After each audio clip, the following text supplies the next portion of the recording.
সেই 2020 সালে কিন্তু আমি নাম দিয়েছিলাম শেরপুর হাসান, গিয়েছিলাম শেরপুর জেলাকে প্রেজেন্টেশন করা। শেরপুর জেলাকে প্রেজেন্টেশন করতে গিয়ে থরসব বিল্লাল ভাই এগিয়ে আছে, বা নাসা ভাই বিনোদন তারাও কিন্তু এগিয়ে গেছে। তো তাদের জন্য আমি কৃতজ্ঞ জানাই, কারণ তারা আপনাদের সঙ্গে একটা জিনিস পরিচয় করে দেয়। সেই ভাই অবশ্যই কিশোরগঞ্জ থেকে চলে আসছেন, সেই আমার প্রাণের জেলা শেরপুর জেলা। তো শেরপুর হাসান নাম দিয়েছি শেরপুর জেলাকে ভালোবেসেই। তো আপনারা অবশ্যই আপনারা যে ভাইয়ের সঙ্গে একটু কথা বলে, ভাই কিশোরগঞ্জ থেকে আগামীকালকে মানে গতকাল আসছেন, আসার পর এখানে গেস্ট হাউসে থাকছে, থাকার পর থরসব বিল্লাল ভাইয়ের আসবে, তারপর নাসা ভাই ফ্যাশন উদ্বোধন হবে। এখানে কিন্তু ভাই আসলেও কথা বলবে বা দেখা হবে, এটা একটা শান্তি।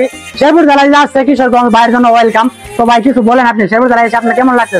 অনেক আনন্দিত মানুষ দেখে নাসা ভাই অনেক ভালো লাগবে, সবাই আমার মন থেকে ধন্যবাদ। তো নাসা ভাইকে ভালোবাসেন বলে তো শেরপুর জেলায় আসছেন। তো শেরপুরের মানুষজন আচরণ সম্পর্কে আপনার কেমন লাগছে? খুব ভালো লাগছে, আসার জন্য মানুষ দেখে তো আমার মন ভরে গেছে। মন ভরে গেছে। তো আপনি গেস্ট হাউস মানে নিয়ে থাকছেন? জি জি, তো আসলে আপনি আসলে ভালো একজন মানুষ, আপনি একাই আসছেন কিশোরগঞ্জ থেকে? আমার ভাই আছে। আপনার ভাই আছে, ঠিক আছে, ভালো। তো শেরপুর জেলায় আসলে অনেক কন্টেন্ট ক্রিয়েটর হিসেবে শেরপুর জেলাকে এখন চিনে। একটা সময় আমি যখন ঢাকা মেডিকেলে যাইতাম, আমার বাবা যখন অসুস্থ ছিল, সেই সময় ঢাকা মেডিকেলে মূলত পরিচয় দিতে হচ্ছে কোন শেরপুর। আমি যখন বলতাম শেরপুর, কোন শেরপুর বলছে এটা। এখন আলহামদুলিল্লাহ শেরপুরের নাম বলে কিন্তু বিরাট শেরপুর জেলাকে কিন্তু সকলে চিনে। সবচেয়ে মনে সবচেয়ে কষ্ট পেয়েছিলাম সেদিন, সেই 2020 সালে কিন্তু আমি নাম দিয়েছিলাম শেরপুর হাসান, গিয়েছিলাম শেরপুর জেলাকে প্রেজেন্টেশন করা।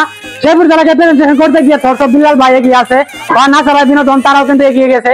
তো তাদের জন্য আমি কৃতজ্ঞ জানাই, কারণ তারা শেরপুর জেলাকে প্রমোট আকারে শেয়ার করতে, এটা শেরপুর জেলা, তাদেরকে ধন্যবাদ জানাই। তো আজকের ভিডিওর মাধ্যমে আপনারা প্রচার হলেন।